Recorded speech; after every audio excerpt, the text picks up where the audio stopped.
ανάβει το ραδιόφωνο. Από μέσα ακούγεται και τώρα η πρόγνωση. Αύριο θα είναι περίπου όπως σήμερα, αλλά θα μετανιώσετε που δεν προετοιμαστήκατε. Μετανιώνει που το άναψε. Το σβήνει απότομα. Κάθεται στη πολυθρόνα. Η πολυθρόνα τρίζει σαν να θέλει να πει κάτι, αλλά το ξανασκέφτεται. Το τραπέζι μορφάζει. Το τραπέζι μορφάζει άλλη μια φορά και τραβιέται πίσω κατά 1/100, σαν άνθρωπος που ξαφνικά νιώθει αμήχανα. Η πολυθρόνα τεινάζεται και ένα δευτερόλεπτο αργότερα φτερνίζεται, εκείνος καταλήγει στο πάτωμα κάτω από το τραπέζι.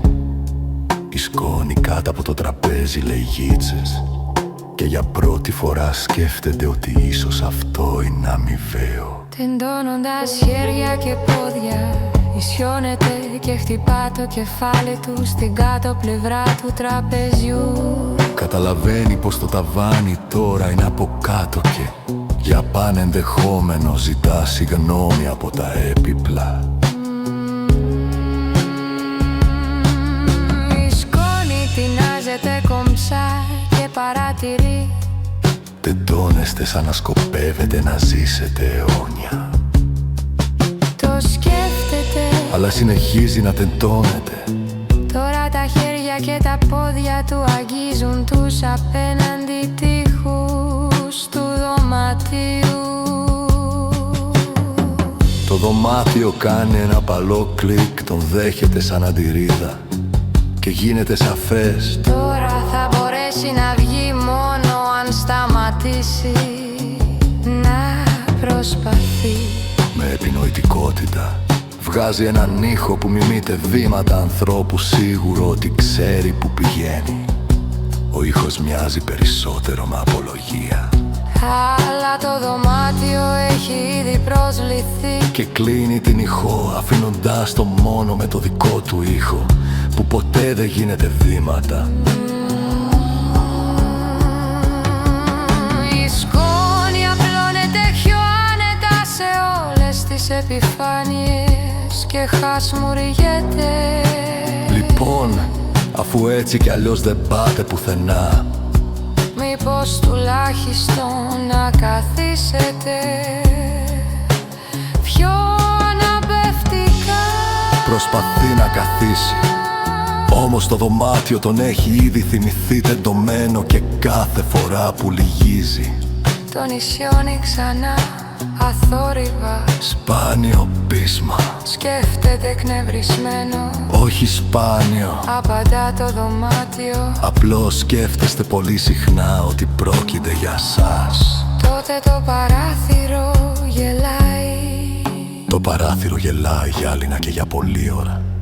Έτσι γελούν όσοι είδαν το δρόμο και γύρισαν, ύστερα σκουπίζει μια θαπηγωνία και λέει: Μην ανησυχείτε, έξω είναι περίπου το ίδιο, απλώς πιο ευρύχωρα. Και είναι άραγε τόσο καλή η ανοιχτή χώρη. Ή αμφιβάλλει εκείνος. Οι ανοιχτοί χώροι συλλογίζονται, τεντώνονται κάπου έξω από το παράθυρο και απαντούν ειλικρινά με ένα ρεύμα αέρα.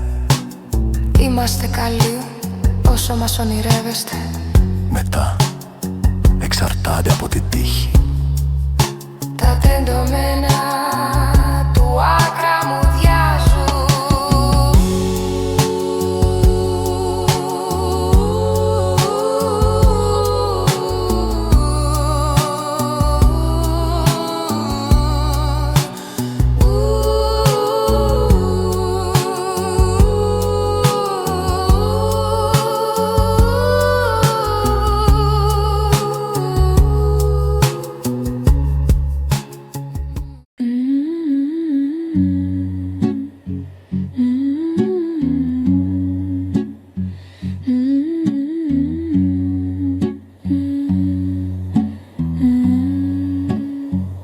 Μουδιάζουν και κι αυτά προσβάλλονται, αποφασίζοντας ότι αυτή είναι η τελική τους άποψη. για την ελευθερία. Το πόμολο της πόρτας αρχίζει να φαγουρίζει, αλλά αποφασίζει πως το να ξύνεται μπροστά σε όλους είναι άβολο και αντέχει. Δεν αντέχει για πολύ. Στο τέλος, ένα πόμολο πάντα πιστεύει ότι το έφτιαξαν για κάτι άλλο. Τρίζει σιγά αλλά φιλόδοξα. Το τρίξιμο αποδεικνύεται καθοριστικό. Οι τείχοι αρχίζουν να γαργαλιούνται. Οι τείχοι γαργαλιούνται και αρχίζουν να πλησιάζουν αργά ο ένας τον άλλον, χιχινίζοντας, ελέγχοντας αν θα προλάβει να αλλάξει γνώμη πριν γίνει άνετα. Του έρχεται η επιθυμία να τραγουδήσει κάτι πριν στενέψει υπερβολικά. Τραγουδά όχι με λέξεις, αλλά με την αναπνοή μακριά άνισα, όπως τραγουδούν όσοι δεν ξέρουν τη μελωδία. Το χαλί αποφασίζει να το συνοδεύσει πάνω στο παρκέ, ενισχύοντας την εντύπωση. Το παρκέ απαντά και για μια στιγμή ολόκληρο το δωμάτιο γίνεται ένα σύνολο που κατάλαβε ο ένας τον άλλον πολύ αργά, αλλά παρόλα αυτά αποφάσισε να παίξει μέχρι το τέλος. Η τελευταία νότα είναι το κλικ ενός διακόπτη φωτός που κανείς δεν άγγιξε, αλλά όλοι περιμέναν εδώ και καιρό. Σαν